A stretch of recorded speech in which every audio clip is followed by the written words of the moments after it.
Hello friends, आप सभी को मेरा नमस्कार। मैं हूं आपके साथ अंजलि बालियान और आप सभी का स्वागत करती हूं।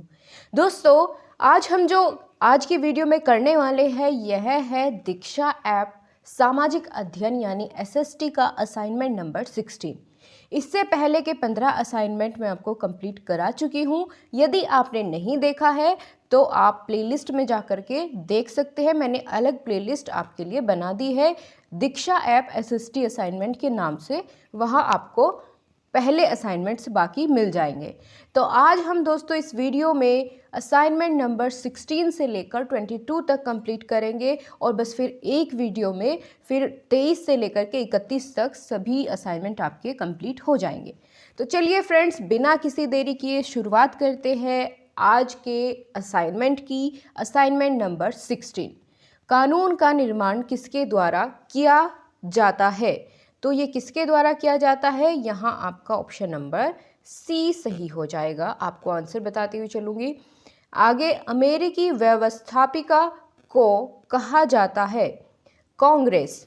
ऑप्शन डी, राज्य सूची में कितने विषय शामिल है? तो 61 विषय शामिल है। और हाँ फ्रेंड्स, आपको एक और बात बताना चाहूँगी कि कई सारे असाइनमेंट्स में क्वेश्चन का आंसर जो है गलत रीड करता है सर्वर। तो इसी वजह से जो सर्वर रीड करेगा यानी सर्वर के अकॉर्डिंग जो सही आंसर होगा मैं आपको वो बताती हुई चलूँगी ताकि आप फुल स्कोर कर सके। ठीक है, तो इसलिए परेशान आपको नहीं होना है। एक आध क्वेश्चन का आंसर इसमें गलत दिया गया है, गलत आंसर को सर्वर ने सही रीड किया है, तो उस हिसाब से हम करेंगे ताकि सभी प्रश्नों के उत्तर सही हो सके।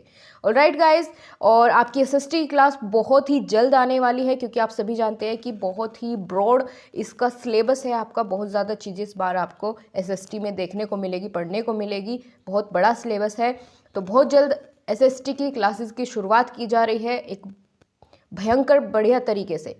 तो चलिए शुरू करते हैं। सरकार के मुख्य अंग नहीं है? कार्यपालिका, न्यायपालिका, व्यवस्थापिका या लोकसभा? तो इसका सही जवाब है लोकसभा। समवर्ती सूची में कितने विषय शामिल है? 47 विषय शामिल है। शिक्षा किस सूची का विषय है? तो समवर्ती सूची का है, यानी इस पर राज्य और केंद्र सरकार दोनों फैसले ले सकते हैं। संघ सूची में कितने विषय शामिल है? तो 100 विषय शामिल है। संसदीय व्यवस्था कहाँ से ली गई थी? ब्रिटेन से। शक्ति पृथक्करण का सिद्धांत किसने दिया था? तो मॉन्टेस्क्यू ने। केंद्र राज्य के मध्य शक्तियों का विभाजन कितनी सूचियों में होता है? तो 3, राज्य सूची, संघ सूची और समवर्ती सूची। इसी के साथ 16वां असाइनमेंट कंप्लीट हो जाता है। सभी प्रश्नों के उत्तर हम दे चुके हैं और स्कोर तो आपके सामने है ही। अब बढ़ते हैं असाइनमेंट नंबर 17 की ओर। 17वें असाइनमेंट का पहला प्रश्न आपके सामने है जिसमें पूछा गया है लोकसभा के प्रथम अध्यक्ष कौन थे? बहुत अच्छा प्रश्न है। तो आप क्या आंसर करेंगे? जीवी मावलंकर, बिल्कुल सही है। अगला प्रश्न है प्रोटेम स्पीकर का कर्तव्य क्या होता है? तो इसका ऑप्शन नंबर बी है, सदस्यों को शपथ दिलाना इनका कार्य होता है। लोकसभा की बैठक समाप्ति की जा सकती है स्थगन के द्वारा भी, विघटन के भी और सत्रावसान के भी, यानी ऑप्शन नंबर डी उपरोक्त सभी बिल्कुल करेक्ट हो जाएगा। अगला प्रश्न है लोकसभा में आंग्ल भारतीय समुदाय से सदस्य मनोनीत करने की शक्ति किसके पास होती है? तो प्रधानमंत्री जी के पास होती है। भारत के संविधान में निर्धारित किए गए लोकसभा के सदस्यों की संख्या अधिकतम हो सकती है कितनी? तो 552 हो सकती है। आगे बढ़े तो लोकसभा के चुनाव में निर्वाचित होने के लिए किसी व्यक्ति के लिए न्यूनतम आयु सीमा कितनी होती है? तो 25 वर्ष होती है। और संविधान के किस संशोधन में लोकसभा के सदस्यों की संख्या 525 से बढ़ाकर 545 कर दी थी? ये 31वें संविधान संशोधन के द्वारा। लोकसभा का नेता कौन होता है? तो होता है प्रधानमंत्री। और लोकसभा के एक वर्ष में कम से कम कितने सत्र बुलाए जा सकते हैं? 2 बार। ठीक है, एक वर्ष में 2 बार, 6-6 महीने के अंतराल पर। लोकसभा में राज्यवार सीटों का आवंटन 1971 की जनगणना पर आधारित है। यह निर्धारण किस वर्ष तक तथावत रहेगा? तो 2026 तक ये ऐसे ही चलता रहेगा। इसी के साथ 17वां असाइनमेंट पूरा होता है और अब बढ़ते हैं और जानते हैं कि स्कोर हमने कितना किया है। सो गाइस, स्कोर आपके सामने है, हमने फुल स्कोर गेन किया है 17वें असाइनमेंट में भी। अब बढ़ते हैं 18वें असाइनमेंट की ओर। यहाँ से शुरुआत होती है आपके 18वें असाइनमेंट की एसएसटी यानी सामाजिक अध्ययन विषय की। और हाँ गाइस, आप अपने जितने भी ग्रुप्स में जुड़े हुए हैं, चाहे वो आपके कॉलेज का ग्रुप है या आपके फ्रेंड्स का ग्रुप है, आप सभी की मदद कर सकते हैं, पहल कर सकते हैं अपनी तरफ से, ताकि सभी लोग अपना समय से असाइनमेंट पूरा कर सकें और वो लेट लतीफ़ी ना हो। ठीक है, जिस तरह से बहुत सारे बच्चों का कंप्यूटर का असाइनमेंट और फिजिकल एजुकेशन का असाइनमेंट छूट गया, इस तरह की सिचुएशन ना आए, तो सभी अपना समय से असाइनमेंट पूरा कर सके। आप लोग सभी को प्रोवाइड करिए वीडियो, ये आपकी जिम्मेदारी है। ठीक है, चलिए 18वें असाइनमेंट का दोस्तों पहला प्रश्न आपके सामने है। राज्यसभा किसी सामान्य विधेयक को कितने समय तक रोक सकती है? तो यह रोक सकती है गाइस 6 माह तक। आगे बढ़ते हैं। अखिल भारतीय सेवाओं के सर्जन का अधिकार किसे प्राप्त होता है? राज्यसभा को। राज्यसभा का वर्ष में कितने अधिवेशन होना आवश्यक है? तो 2 अधिवेशन होना आवश्यक है। राज्यसभा का सभापति कौन होता है? सो उपराष्ट्रपति होता है। राज्यसभा के कितने सदस्य हर 2 वर्ष बाद अवकाश ग्रहण करते हैं? तो 1/3। ठीक है, प्रतिवर्ष। राज्यसभा का सदस्य का कार्यकाल कितने वर्ष का होता है? तो 6 वर्ष का होता है। राज्यसभा का सदस्य बनने के लिए न्यूनतम आयु कितनी होनी चाहिए? 30 वर्ष। और लोकसभा का कितनी होनी चाहिए? 25 वर्ष। अभी मैंने आपको बताया था। वर्तमान में राज्यसभा के सदस्यों की संख्या कितनी है? 245 है। राष्ट्रपति राज्यसभा के कितने सदस्यों को मनोनीत करता है यानी चुनता है? 12 सदस्यों को। संसद का उच्च सदन किसे कहा जाता है? तो राज्यसभा को उच्च सदन कहा जाता है। इसी के साथ आपके 18वें असाइनमेंट के भी सभी प्रश्न हमने पूरे कर लिए हैं। अब स्कोर जानते हैं और गाइस स्कोर आपके सामने है, हमने फुल स्कोर किया है। इसी के साथ अब हम बढ़ेंगे असाइनमेंट नंबर 19 पर। ये आपके सामने 19वां असाइनमेंट है। इसका पहला प्रश्न आपके सामने है, जिसमें पूछा गया है राष्ट्रपति पद के निर्वाचन हेतु कौन सी पद्धति अपनाई जाती है? तो दोस्तों ऑप्शन डी बिल्कुल सही होगा, समानुपातिक प्रतिनिधित्व एवं एकल संक्रमणीय मत पद्धति द्वारा।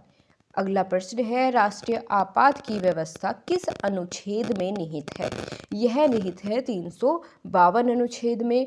निम्न में से कौन सा कथन सही नहीं है? तो ऑप्शन नंबर सी, अनुदान की कोई भी मांग राष्ट्रपति की सिफारिश के बिना की जा सकती है। भारतीय संविधान के अनुसार देश की 3 सेनाओं के अध्यक्ष सुप्रीम कमांडर कौन होता है? किसे कहा जाता है? तो राष्ट्रपति होता है तीनों सेनाओं का सर्वोच्च, जिसे बोलते हैं। आगे पूछा गया है राष्ट्रपति का पद किस तरीके से खाली हो सकता है? तो इन चारों ऑप्शन में अगर बात करें तो कार्यकाल के समाप्त होने पर भी खाली हो सकता है या फिर अपना त्यागपत्र स्वयं देने पर। ठीक है, तो ऑप्शन नंबर डी सही हो जाएगा, ए और बी दोनों। अगला प्रश्न है, निम्नलिखित में से कौन सम्मिलित नहीं है? तो ऑप्शन नंबर सी। आगे बढ़ते हैं। निम्न में से कौन सा कथन गलत है?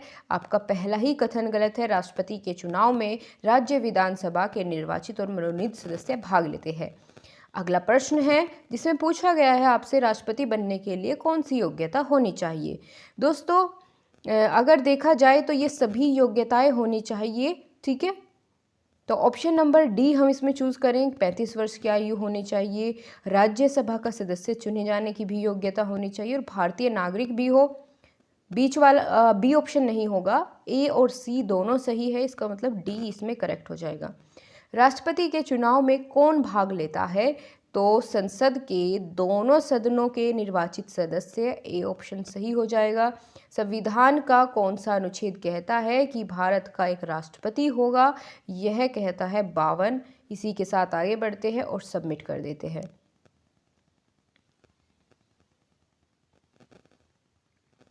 सो गाइस, हमारा डाटा सर्वर पर सेव हो चुका है और स्कोर आपके सामने है। अब हम चलेंगे असाइनमेंट नंबर 20 की तरफ। और इस वीडियो में हम 20 के बाद 21 और 22 तक फिनिश करेंगे और बाकी बचे आगे आने वाली एक वीडियो में आगे के सभी असाइनमेंट्स को कंप्लीट करा दिया जाएगा। चलिए दोस्तों, यहाँ आपसे पूछा गया है संविधान संशोधन विधेयक किस अनुच्छेद के तहत लगाया जाता है, तो ये ऑप्शन सी बिल्कुल आपका सही होगा, 368।